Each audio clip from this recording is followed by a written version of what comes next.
Hai hai hai, apa ini family channel. Hari ini saya nak bakar kepak ayam. Ini kita gaul-gaul dulu, kita perap dia dulu sebelum kita nak bakar. Ini simple je kawan-kawan. Okey, kita nak menyalakan api untuk kita membakar kepak ayam kita ni. Saya punya tempat ni lama tak nyalakan api ni. Ini saya guna payung sebab apa? Sebab hujan renyai-renyai.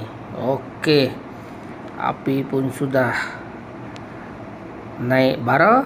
Jadi kita letakkan sosis dengan kepak ayam kita ni. Saya ni nak bakar dah lewat malam ni, jadi rasa pun tertengok-tengok kak makai hotdog ataupun kepak ayam. Cuba geng korang tengok. Inilah gaya saya kan. Ini dekat belakang rumah saya ni, dekat kebun saya. Tengok, bolehlah dalam sekilo lebih macam tu saya punya kepak ayam yang saya bakar dengan sosis satu bungkus.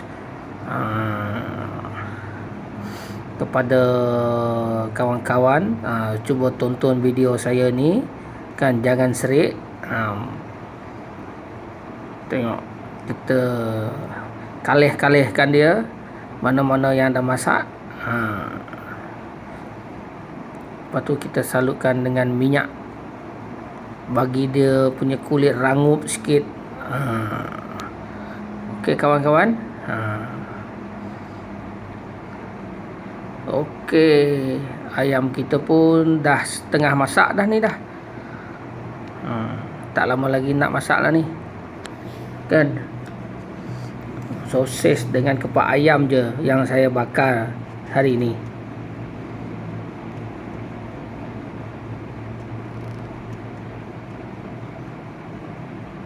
Dah malam dah.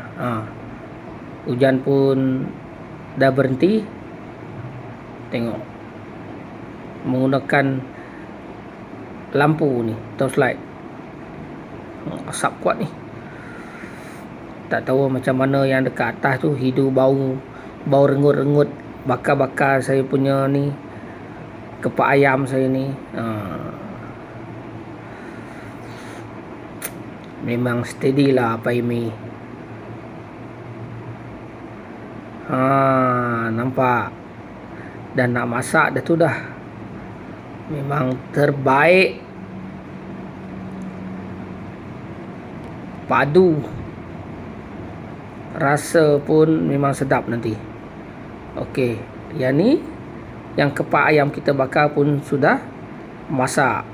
Jadi kita potong dia sampai dia halus. Cincang pun tak apa. Kita nak buat satu resepi kepak ayam kita ni. Ini saya punya resepi ni. Saya nak mencuba kan. Kepada yang nak mencuba nanti, bolehlah mencuba. Jangan risau, pasti benda ni sedap.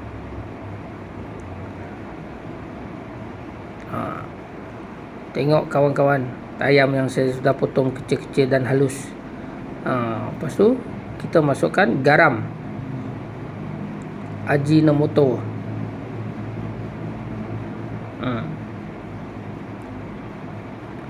Lepas tu kita masukkan kucai yang kita sudah iris halus-halus tadi.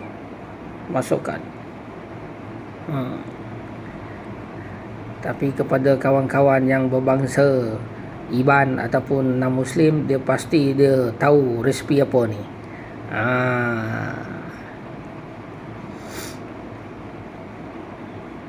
Boleh tiru aksi saya ni. Aksi saya ni boleh tiru, suruh kenyang. Kita masukkan cili. Lepas tu kita perahkan menggunakan buah limau. bagi dia masam sikit. Cili tu bagi dia pedas sikit.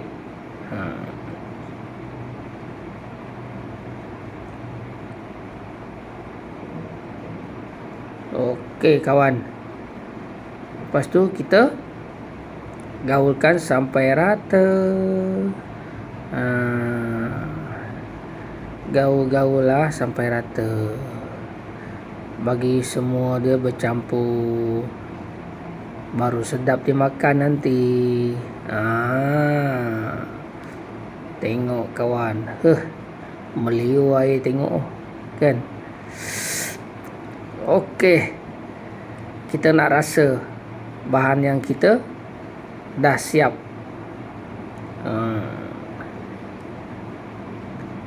Kita cuba dulu, kita makan. Kunyah. Memang terbaik. Kepada sesiapa yang tahu benda ni, bolehlah buat. Okey, terbaik. Jangan lupa like, comment, and share and subscribe Apai Imi Family Channel. Ceng.